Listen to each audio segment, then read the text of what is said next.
নমস্কার বন্ধুরা, আমি একটা বাটা মাছের তরকারি মানে তা বাটা মাছের ঝোলের রেসিপি নিয়ে এসেছি ঝিঙে দিয়ে আলু দিয়ে হালকাভাবে। আমার হাজব্যান্ড এক্ষুনি বেরোবে, আমি জাস্ট রান্না করবো, বেরোবে অফিসে বেরোবে।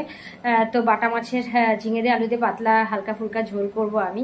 তো থাকুন আপনারা, দেখুন আমি কেমনভাবে সেই মানে তরকারিটা করি। তো থাকুন আপনারা।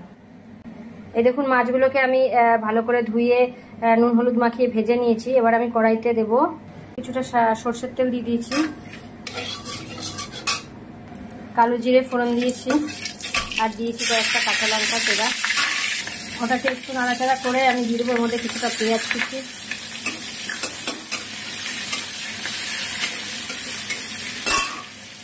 পেঁয়াজটা একটু হালকা ভাজা ভাজা হবে, তার মধ্যে আমি দিয়ে দেবো আলুগুলো, কারণ পেঁয়াজ যদি বেশি ভুলে যায় তার মধ্যে আলু দিলে পেঁয়াজটা পুড়ে যাবে। আমি আলুগুলো দিয়ে দেবো, আলুগুলো দিয়ে দিলাম।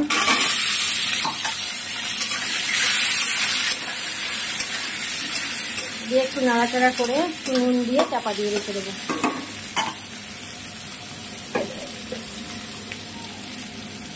দিয়ে দিলাম কিছুটা নুন। এবার আমি এটাকে ঢাকা দিয়ে দেবো।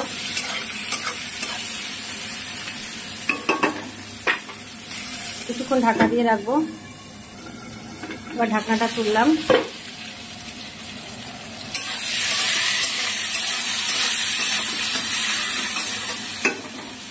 এটা আলু তো, চন্দ্রমুখী আলু, বেশি সময় লাগে না এটা গলতে। তো এবার এর মধ্যে আমি ঝিঙেটা দিয়ে দেবো। দেখুন আমি ঝিঙে কেটে রেখেছিলাম। মানে ঝিঙে আমি সবসময় কী করি, মানে খোসাটা ছাড়িয়ে ধুয়ে তারপরে ঝিঙেটা আমি কাটি। মানে কাটার পরে আমি আর ঝিঙেটা ধুই না, তাহলে কি হয় ওর মধ্যে ঝিঙে থেকে একটা জল বেরোয়, সেই জলটা খুব একটা বেরোয় না এরকমভাবে করলে। ঝিঙে দেওয়ার পরে নুনটা আগে দেবো না, তাহলে জল বেরিয়ে যাবে। আমি এর মধ্যে দিয়ে দেবো কয়েকটা চেরা কাঁচা লঙ্কা।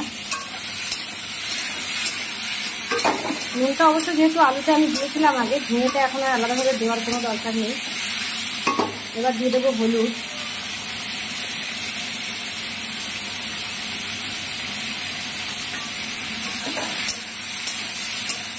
আমি খুব তাড়াহুড়ো করে করি, আমার ওই জন্য সুন্দরভাবে দেখানো মনে হয় না যদিও, কিন্তু কী করবো বলুন, এইভাবে ছাড়া তো আমি করতে পারি না কাজ। ভীষণ তাড়াহুড়োর কাজ করতে হয় আমাকে।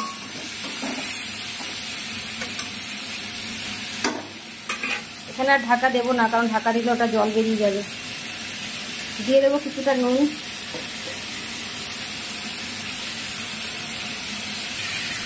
বন্ধুরা দেখুন, ঝিঙে দিয়ে আলু দিয়ে আমার কষানো হয়ে গেছে। এর মধ্যে দিলে দেয় তো অনেকে, নাহলে আমি দুজনা চিনি দিয়ে দিলাম।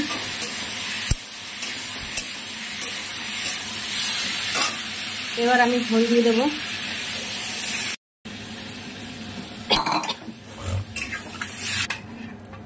এবার ঢাকা দিয়ে দেবো। এবার ঢাকনাটা তুলি, দেখুন ঝোল ফুটে উঠে। এবার আমি এর মধ্যে দিয়ে দেবো ভাজা মাছগুলো, আর একটু নেড়ে দেবো।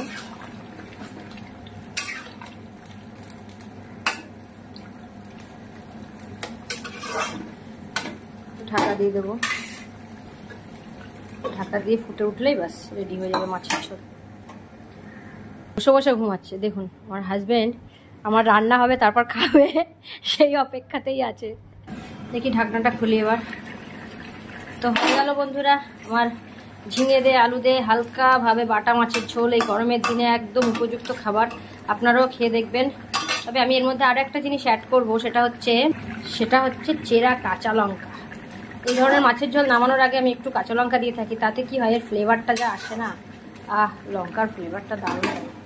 তো হয়ে গেল, এবার আমি নামাবো।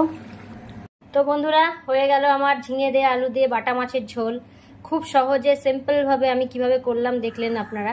আমি কোনো মশলা ইউজ করিনি, শুধু কালো জিরে আর পেঁয়াজ ছাড়া। তো আপনারা এই গরমের দিনে একদিন অন্তত বানিয়ে খেয়ে দেখুন আমি যেমনভাবে করলাম। তো তারপর আমাকে কমেন্ট করবেন যে কেমন হলো আমার এই রেসিপিটা।